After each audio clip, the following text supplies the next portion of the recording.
man, stocks are going to fly on this stage.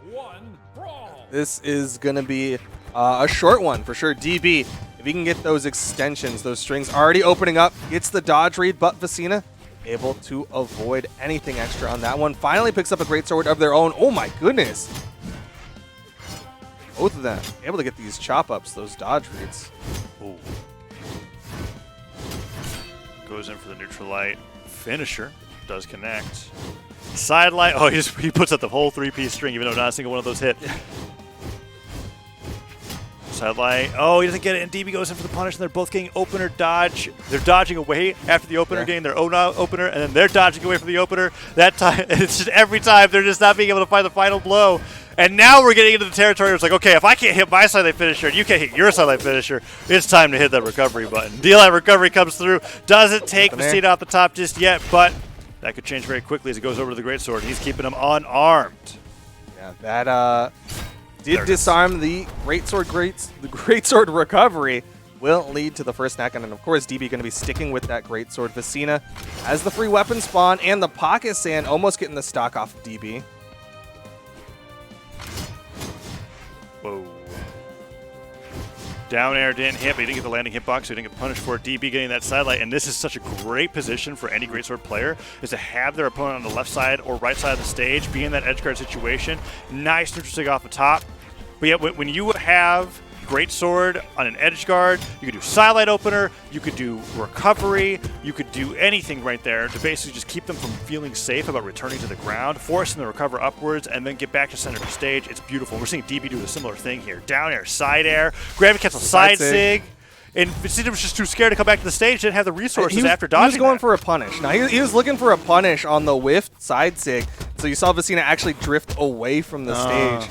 And because of that, just didn't keep enough movement to get back to the stage. That's going to be a nice lead for DB. Yeah, but that lead could disappear in just an instant. As we see Vecinaa getting so much damage here. Oh, no, neutral light finisher. DB gets the nair to recovery, doesn't get the nair afterwards.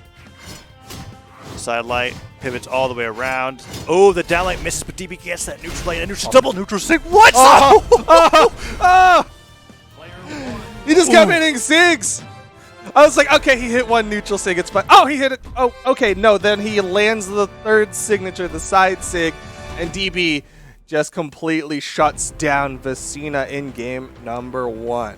That second neutral sig hit like right at the base. Yeah, right at the base of it, and he went for that dash, that slide charge pivot side, or just the slide charge regular side sig, hit him off at the very edge of the stage, deleted. We're going to Mammoth Fortress now. Much more sizable map for game number 2. Vecinaa was holding their own against DB, but DB got those super early knockouts, and that's what matters the most on small Brawlhalla, especially when you're not getting knocked out yourself.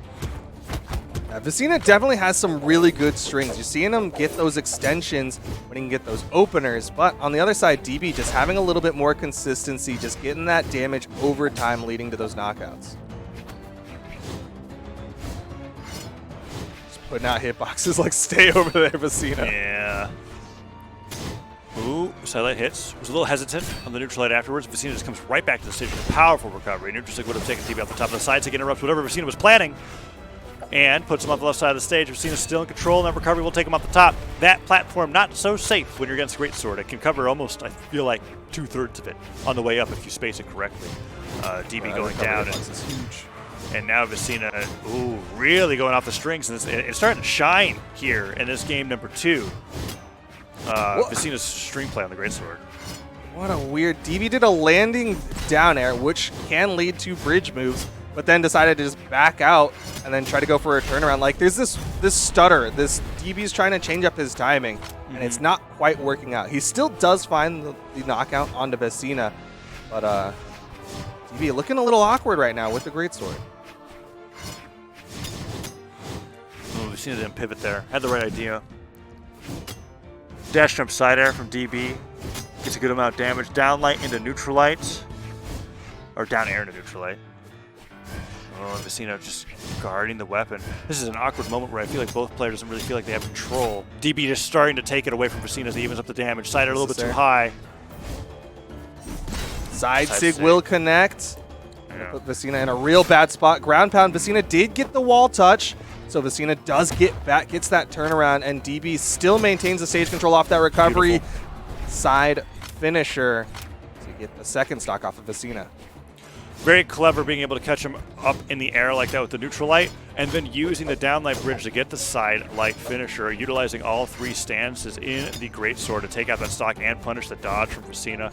Falling down with the greatsword now, trying to get the recovery, just take as much damage and lead as he can. Vecinaa fighting back. They had a lead going into this, and that neutral stick does catch him on the backside of that dodge. Nicely done, and that's a very quick stock, evening it up 1-1.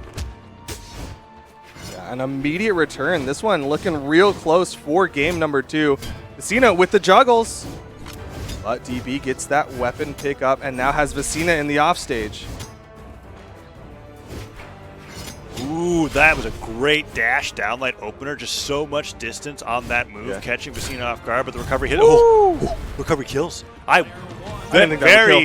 Very nice knockout and great timing from DB to secure a 2-0 lead, but Vecinaa's fighting back. I'm wondering if DB will not go back to Mammoth after how close that game was. We'll see what Vecinaa's doing. I know Vecinaa definitely wants to go back to Mammoth Fortress. It's just like he's a game away from figuring out DB and bringing it to game 5, and Mammoth was left open and DB picked it, didn't want to go to the other 2 stages that were available, and we're going there for game number 3. But Vecinaa's looking great. DB's just getting those clutch knockouts a little bit sooner. Yeah, you saw the way DB picked that map. That was DB saying he wants Mammoth. Like, that wasn't even a time to think about the other maps. He's just like, all right, we're just going back to Mammoth for game number 3. Sword versus sword, a rare occurrence in the Jaeyun mirror match. Yeah, just happens because they both picked it up. That was the first weapon. They had no choice. And now neither player wants to be weaponless against Sword. Sword's still pretty scary to fight against unarmed. And DB catches the greatsword right out of Vecinaa's hands. Now greatsword's picked up, slight lead for DB, but Vecinaa just needs one of those 4-hit strings. Oh, nice read from DB. Gets him dodging back, gets the full amount of damage to the sidelight finisher for the earliest knockout possible after those light attacks, and now DB is a solid stock ahead. Horizontal launches, but Vecinaa Pocket Sand goes for his second one. DB barely manages to spot dodge inside of it. Again, Pocket Sand's coming out from Vecinaa. Vecinaa looking for this knockout, wants to immediately even this one back up. Oh! What a trap! I mean, that would have been beautiful if we got the second one, but that was just so... Yeah. That was so sudden. Just stand on the soft platform. Oh, you're coming over. Jump ground pound. Which is very funny. It's too bad it didn't lead into a stock. Okay, that should be it. No, he goes for the side stick, and DB gets the hardest punish of his life. Now going in for the weapon throw breakdance. Yeah, that's a free punish. That's a free punish. Still, he still got that neutral sig off of a greatsword string, which put Vecinaa from yellow to orange.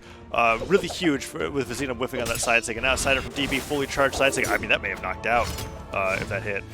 Just gotta be careful about that. And that's this one. That was deja vu from the previous stock right there. Looking like that first stock. DB doing a really good job of starting to catch these dodges from Vecinaa, right? Vecinaa doing these dodge outs when he's in the deep red, and DB is catching him for it. Dash up weapon throw was pretty interesting, actually. That just destroyed Vecinaa. It stopped the opener, and then he was able to get that 4-piece string. He keeps getting this dodge back read.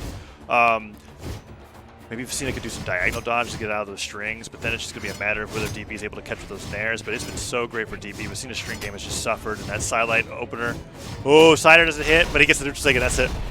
Goodness, DB just complete control on the tail end of that one. Vecinaa did not know which way to look to try to catch this Jester, and DB gonna run away with that. A quick 3-0 to earn his spot in the winner's quarterfinal.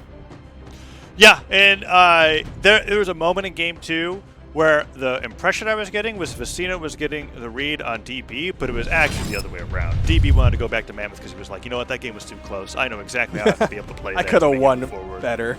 Yeah, and he definitely did. 3-0 in game number 3. DB moves on to fight against the winner of the next matchup that we're going to be having on stream. Is going to be Emperor versus Broly. This is going to be another one of those